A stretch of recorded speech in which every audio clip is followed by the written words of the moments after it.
Welcome to the London dungeon. No, I'm not French kissing you.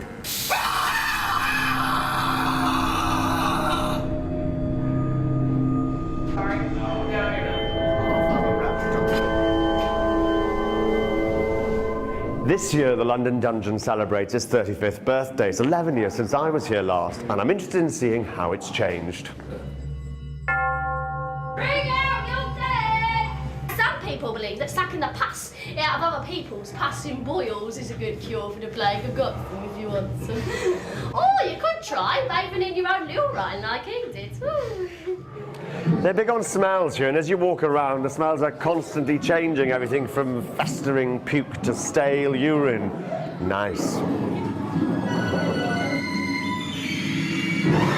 To quench their thirst for knowledge, to learn more, some turn to the underworld.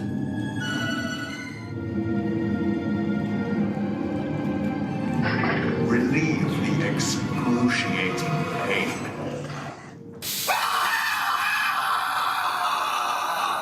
Every year we put in a new show. Last year we put in Surgery, Blood and Guts. This year's Bloody Mary, Killer Queen.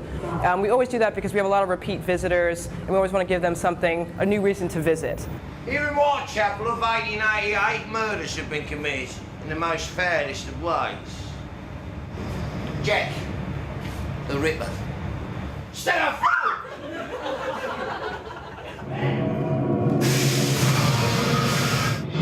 Who supported my father Henry as he banished my mother and celebrated his marriage to the witch and the ring. Our new show, Bloody Mary, basically is Bloody Mary telling you about her reasons for persecuting the heretics.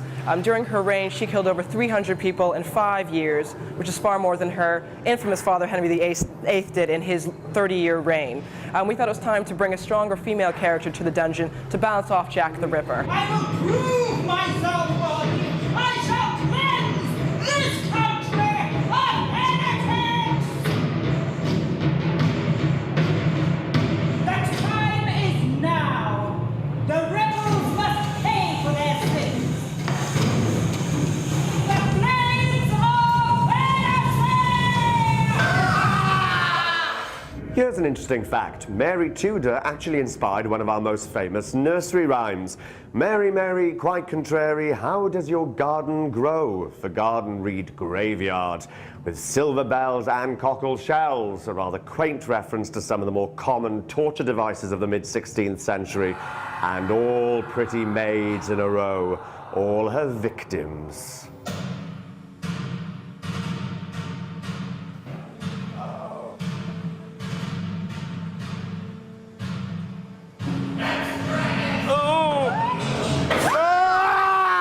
The way in which customers respond to the attractions here is varied. We have small children that come through and they laugh. You have slightly older children that are 12 and they cry. You have adults that are screaming. So it really varies depending on someone's scare threshold, if you will. I'm really surprised because some of the kids in there are like this high and they're lapping it up. What I think the dungeon does really well is it gets the right balance between just enough history and just enough thrills and spills. And one tip, it really helps if you like a Cockney accent.